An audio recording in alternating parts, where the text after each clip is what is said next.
আসসালামু আলাইকুম গাইজ, আশা করি তোমরা সবাই ভালো আছো।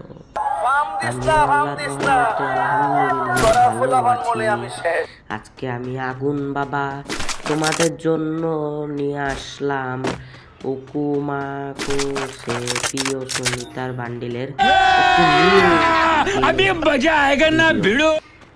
তো আজকে আমরা খেলতে যাব। আমি খেলতেছি এই নিউ ওকুমাকো সে প্রিয় সনিটা, এই বান্ডিলের মানে যেটাকে আমরা সংক্ষেপে বলে থাকি ডল বান্ডিল। তো আমি বেশি কথা বলবো না, আমি সরাসরি এই ডল বান্ডিলটা নিয়ে আগাবো। আমি এখানে ভালো লুট পাইনি, আমি লুটের আশায় সামনের দিকে যাচ্ছি কিন্তু কোনো দিশা পাচ্ছি না।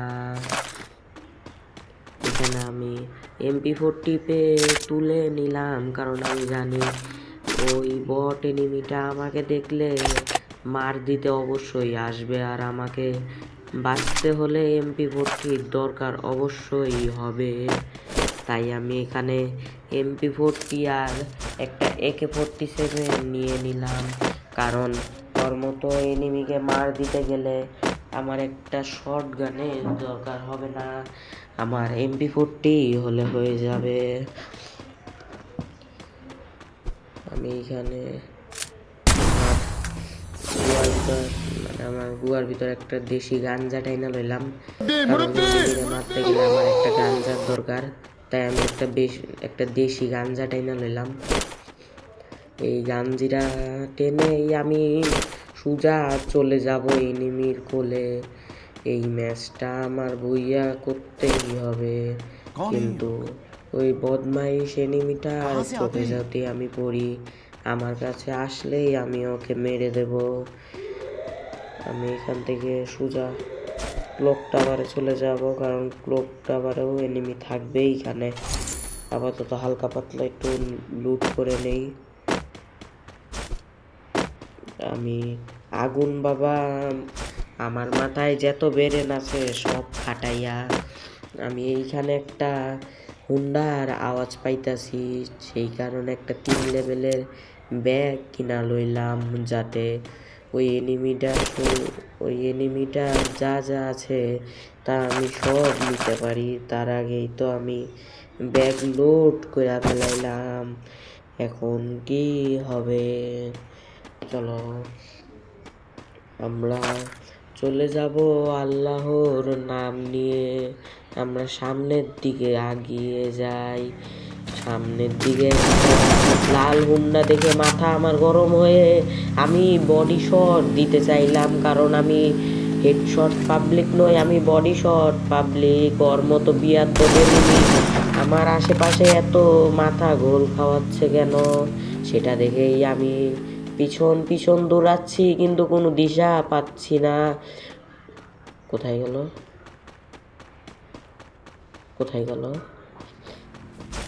বিয়াদ্দপ এনিমিটা কাছে এসে ও হাতে আসলো না, ওকে দিয়েই আমি আমার প্রথম কিল সম্পূর্ণ করতাম, কিন্তু ওই মনে হয় আমাকে দেখতেই পাইনি। দেখতে পেলে তো আরো আগেই আমার কাছে আসতো, বলতো আপনি আমাকে কিল ভেবে তুলে নিন। আমি নতুন ওকুমাকো সে প্রিয় সনিতা বান্ডিলটা নিয়ে চলে এসেছি এই বারমুদা ম্যাপের ভিতর।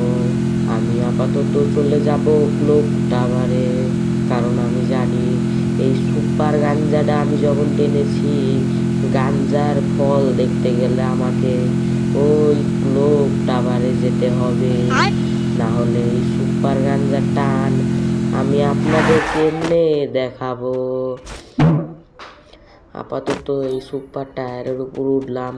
আমি আগুন বাবা বুদ্ধি খাটাইয়া সোজা যাইতাছি, কারণ আমি জানি এইখানে এখানে যখন লুট বক্স পড়ে আছে তাহলে অবশ্যই এনিমিও থাকবে। আমি আগুন বাবা নিজের মাথার আগুন আরো জ্বালায়া দিয়া এই জিনিসটারে ফুটাইয়া দেবো, যাতে আমি বুঝতে পারি যে এইখানে এনিমি আছে কি নাই, কারণ এইভাবে আমি মারতে পারবো না। আগে এটা ফুটাইয়া দেখলাম একটা বিয়াদ্দপ এনিমি এখানে আছে, পরে মারতে গেলে আমার নিচে যাইতে হইব, কারণ ওই নিজেই আমার শিকার হয়েছে। ইনশাল্লাহ বলেন, কারণ আমি এই কিলটা অবশ্যই পাবো, না পেলে আমার আগুন বাবার মাথার আগুনের কোনো দাম থাকবে না। ওই ময়লা এনিমিটাকে পেলাম না, কিন্তু এই সুপার গাঞ্জাটার ফল আমার উপর আসছে না। ওই এনিমিটাকে না পাওয়া পর্যন্ত সুপার গাঞ্জাটার কোনো দাম নেই। আমি আপাতত খা বডি ড্যামেজ খাই। ইয়েস, তোমরা দেখতে পারলা আমি ইনশাল্লাহ বলেছিলাম যে আমি ওটাকে মারটা দিতে পারবো। অবশ্যই আমি ওকে দিয়ে আমার ফার্স্ট কিল শুরু করলাম। আমি বডি শট পাবলিক ভুলে একটা দুইটা হেডশট লাগার ফলে নিজেকে পুরো মনে হয়। আমি এত কিলও এখনো করি নাই, আপাতত প্রথম কিলটাই সম্পূর্ণ করলাম। আমি সুপার গাঞ্জাটার টানিছিলাম যে সেই সুপার গাঞ্জাটার ফল চলে গেল, আরেকটা সুপার গাঞ্জা টানতে হবে, কারণ ওই গাঞ্জাটা না টানলে আমি এনিমিকে মার দিতে পারবো না। আমার মতো বড় আগুন বাবা তোমার পিছনে আছে জুন, তুমি থেমে যাও ওইখানে, তুমি এভাবে আগিয়ে যেও না, আমাকে রেখে এত দূরে যাচ্ছ, মনে হচ্ছে বয়ফ্রেন্ড গার্লফ্রেন্ডকে ছেড়ে চলে যাচ্ছে। এইখানে ভাই কি কমো, আমার মতো আগুন বাবারে দেইগা ওই পলাইনার বদলে আমারে মাইর দিয়া দিল।